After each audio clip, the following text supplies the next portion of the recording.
So hi guys, welcome back to my channel Bangali Bhaiya. Thumbnail দেখে তোমরা অবশ্যই বুঝতে পেরেছো আমি কোথাকার ভিডিও ক্লিপস দেখাতে চলেছি। আগামী বছরেও দেখিয়েছি, এই কথাটা তোমাদের বলে দিলাম। তো আজকে আমি চলে এসেছি নান্দাই ব্রিজে। আমাদের নান্দাই ব্রিজের ঐতিহ্য, আবেগ শ্রী শ্রী রাধা কৃষ্ণের ঝুলন যাত্রা উৎসব। তো প্রত্যেক বছরই বহু দূর দূরান্ত থেকে মানুষ আসে এই উৎসব দেখার জন্য। এই উৎসবে ভিড় জমিয়ে এই মেলাকে উপভোগ করে। তো এই বছরেও সেই দৃশ্যই আমি তোমাদের সামনে তুলে ধরেছি। আর এখন যে দৃশ্যটা দেখছো সেটা হচ্ছে কালীতলা কমিটি ক্লাবের দৃশ্য।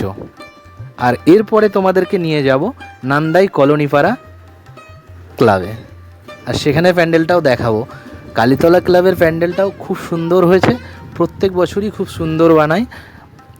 আর এনারা খুব সুন্দর করে দৃশ্য দেখায়, ভালো ভালো দৃশ্য সাজায়।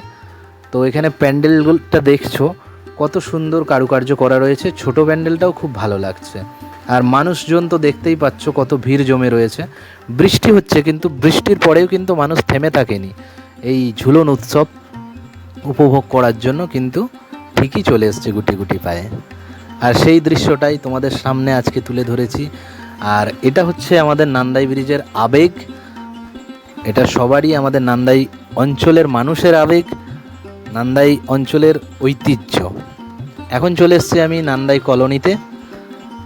এখানেও প্যান্ডেলটা খুবই সুন্দর বানিয়েছে, বেশ বড় প্যান্ডেল বানিয়েছে, খুব সুন্দর বানিয়েছে। আর এখানের দৃশ্য হচ্ছে আজকে মায়াপুরে যে স্কন মন্দির রয়েছে, সব থেকে যে বড় মন্দিরটা, পৃথিবীর মধ্যে সব থেকে যে বড় মন্দিরটা রয়েছে, সেই মন্দিরের দৃশ্যই এখানে তুলে ধরা হয়েছে। আর সামনে কিছু বৈষ্ণবদের দেখানো হচ্ছে। এটা টোটালি মায়াপুরের দৃশ্যটাই দেখানো হচ্ছে তোমাদেরকে। আর এখন যে দৃশ্যটা দেখাচ্ছি সেটা হচ্ছে আমাদের নান্দাই ফুটবল ময়দানের মেলা যে বসেছে, পুরো মেলা দিয়ে মাঠটাকে ভরিয়ে দিয়েছে, সেই দৃশ্যটা তোমাদের সামনে তুলে ধরেছি। আর বৃষ্টি জলের মধ্যে কিভাবে কাদা হয়ে গেছে, কাদার কারণে মানুষ উপর থেকে কেউ নিচে নেমে আসছে না, কারণ স্লিপ কেটে যদি পড়ে যায় একটা বিপদ ঘটে যেতে পারে, যার কারণে নিচেতে এসে কেউ মেলা উপভোগ করছে না। উপর থেকে উপরে যা মেলা রয়েছে সেগুলোই দেখে হোটেলে রেস্টুরেন্টে খেয়ে বাড়ি চলে যাচ্ছে, কারণ বৃষ্টি ছাড়ছে আসছে এইভাবে হচ্ছে, যার কারণে মানুষ ভয় পাচ্ছে মেলাতে আসতে। কিন্তু তবুও খুব একটা কম ভিড় হয়নি, ভালো ভিড় হয়েছে মেলার মধ্যে।